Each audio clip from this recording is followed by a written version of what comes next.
Engineering pharmacy പ്രവേശനമുള്ള KEAM rank list വീണ്ടും പ്രസിദ്ധീകരിച്ചത് കേരള സിലബസുകാർക്ക് തിരിച്ചടിയായി. കഴിഞ്ഞ കൊല്ലം വരെ പിന്തുടർന്ന എഞ്ചിനീയറിംഗ് ഫാർമസി എൻട്രൻസ് റാങ്ക് കണക്കാക്കുന്ന രീതി ഇത്തവണ പൂർണ്ണമായും മാറ്റിയിരുന്നു. വിദ്യാർത്ഥികളെ തുല്യമായി പരിഗണിച്ചുകൊണ്ടാണ് ഇത്തവണ മാറ്റം വരുത്തിയത്. എന്തായിരുന്നു മാറ്റങ്ങൾ? എന്തുകൊണ്ടാണ് കോടതി ഇക്കാര്യത്തിൽ ഇടപെട്ടത്? ഉമേഷ് ബാലകൃഷ്ണൻ തയ്യാറാക്കിയ എക്സ്പ്ലൈനർ. സംസ്ഥാന സിലബസ് CBSE, ICSE +2 സയൻസ് പഠിച്ച വിദ്യാർത്ഥികളാണ് എഞ്ചിനീയറിംഗ് ഫാർമസി പ്രവേശനത്തിനുള്ള കീം എൻട്രൻസ് പരീക്ഷകൾ എഴുതിയത്.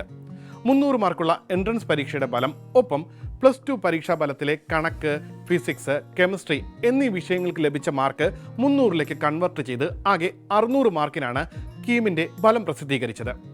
മുൻ വർഷങ്ങളിൽ തുടർന്നു വന്ന രീതി പൂർണ്ണമായും മാറ്റി പുതിയ ഫോർമുല ഉപയോഗിച്ചാണ് 3 കീം വിഷയങ്ങളുടെയും മാർക്ക് ഇത്തവണ കണക്കാക്കിയത്. മുൻ വർഷങ്ങളിലെ ഫോർമുല പ്രകാരം CBSE പഠിക്കുന്ന വിദ്യാർത്ഥികൾക്ക് സംസ്ഥാന സിലബസിൽ പഠിക്കുന്ന വിദ്യാർത്ഥികളെക്കാൾ 35 മാർക്ക് വരെ അധികമായി കീം എൻട്രൻസിന് ലഭിച്ചിരുന്നു. അതായത് സംസ്ഥാന സിലബസിൽ പഠിച്ച ഒരു വിദ്യാർത്ഥിക്ക് 3 വിഷയങ്ങൾക്കും ഫുൾ മാർക്ക് ലഭിച്ചു എന്നിരിക്കട്ടെ, അതായത് 300 മാർക്ക്. ഇവർ കീം പരീക്ഷ എൻട്രൻസ് എഴുതി കഴിഞ്ഞാൽ ഇവരുടെ ഈ 300 മാർക്ക് 273 മാർക്കായി കുറയും. അതേസമയം CBSEയിൽ പഠിച്ച ഒരു വിദ്യാർത്ഥിക്ക് 300-ൽ 292 മാർക്കേ ലഭിച്ചിട്ടുള്ളൂ എന്നിരിക്കട്ടെ. പക്ഷേ അവർക്ക് 300-ൽ 300 മാർക്കായി കീം എൻട്രൻസിൽ വരുമ്പോൾ മാറും. ഇതായിരുന്നു തുടർന്നു വന്നിരുന്ന ഈ ഫോർമുല. ഇതാണ് ഇത്തവണ പൂർണ്ണമായി മാറ്റിയത്. CBSEയുടെയും സംസ്ഥാന സിലബസിലെയും കുട്ടികളുടെ മാർക്ക് 100 വീതം ഏകീകരിച്ചു. അതായത് സംസ്ഥാന സിലബസിൽ ഫിസിക്സിൽ 120-ൽ 90 മാർക്ക് ലഭിച്ച ഒരു വിദ്യാർത്ഥിക്ക് കീമിലെത്തുമ്പോൾ 100-ൽ 75 മാർക്കായി മാറും.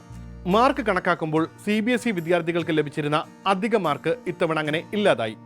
ഇതുകൂടാതെ പുതുതായി 3 വിഷയങ്ങൾക്കും അനുപാതവും കൂടി കൊണ്ടുവന്നു. കണക്ക്, ഫിസിക്സ്, കെമിസ്ട്രി എന്നിവ യഥാക്രമം 5:3:2 എന്ന രീതിയിലായിരിക്കും കണക്കാക്കുന്നത്.